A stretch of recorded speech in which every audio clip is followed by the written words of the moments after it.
আসসালামু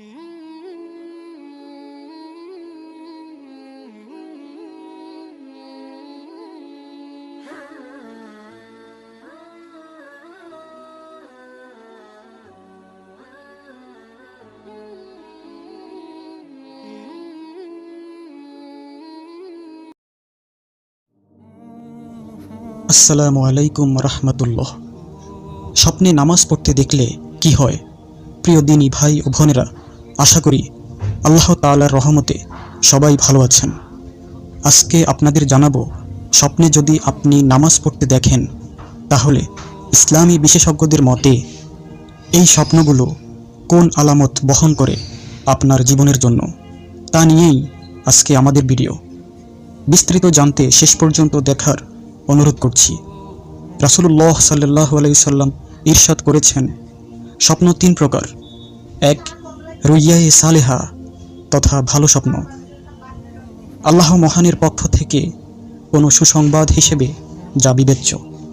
দ্বিতীয় নাম্বার হচ্ছে রুইয়ায়ে শয়াতিন তথা শয়তানের কর্তৃক প্ররোচনামূলক প্রদর্শিত স্বপ্ন। তৃতীয় নাম্বার হচ্ছে রুইয়ায়ে নাফসানি তথা মানুষের চিন্তা চেতনার কল্পচিত্র।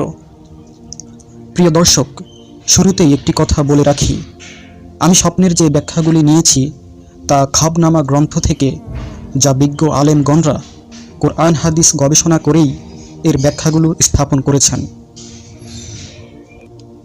যদি কেউ স্বপ্নে নামাজ পড়তে দেখে তাহলে তার আশা পূরণ হবে ইনশাআল্লাহ।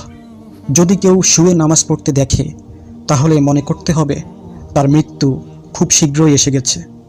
এক্ষেত্রে আল্লাহই ভালো জানেন। যদি কেউ নামাজ বসে পড়তে দেখে তাহলে সে দ্রুতই রোগাক্রান্ত হবে। যদি পশ্চিম দিকে কেউ নামাজ পড়তে দেখে তাহলে ধর্মের দিক দিয়ে সে উদাসীন হয়ে যাবে। পূর্ব দিক দিয়ে যদি কেউ নামাজ পড়তে দেখে তাহলে তার নিকট খুব দ্রুতই হজ নসিব হবে। যদি নামাজ বড় কোনো জামাতের সাথে পড়তে দেখে তাহলে তার নিকট আল্লাহর রহমত অবারিত পড়তে থাকে। যদি কেউ নিজেকে নামাজের ইমামতি করতে দেখে তাহলে জাতীয় নেতৃত্ব লাভ করার সম্ভাবনা রয়েছে, কেননা ইমাম হচ্ছেন নামাজের নেতা। আপনি যদি স্বপ্নে দেখেন আপনি নিজেই ইমাম হয়েছেন, পিছনে অনেক মুক্তাদি আপনার ইমামতিতে নামাজ পড়ছে, তাহলে ইসলামী বিজ্ঞজনেরা খাবনামা গ্রন্থে লিখেছেন এটি আপনার নেতৃত্ব লাভ করার পূর্ব লক্ষণ, অর্থাৎ সে দেশের ভালো মানের একজন নেতা হবেন আপনি ইনশাআল্লাহ।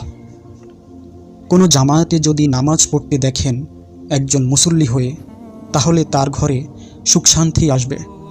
যদি কেউ বিনা অজুতে নামাজ পড়তে দেখে তাহলে তার রোগাক্রান্ত হওয়ার সম্ভাবনা রয়েছে। প্রিয় দিনী ভাই ও বোনেরা, সর্বশেষ বলতে চাচ্ছি, এই স্বপ্নগুলো দেখলে একেবারেই নিশ্চিত উপরের ঘটনাগুলো ঘটবে তা 100% বলা যাচ্ছে না। আলেম ওলামাদের মত অনুসারে কোরআন সুন্নাহ বিশ্লেষণ করে তারা খাবনামা গ্রন্থে এই তথ্যগুলো উপস্থাপন করেছেন। ভিডিওটি ভালো লাগলে অবশ্যই একটি লাইক দিবেন এবং শেয়ার করবেন।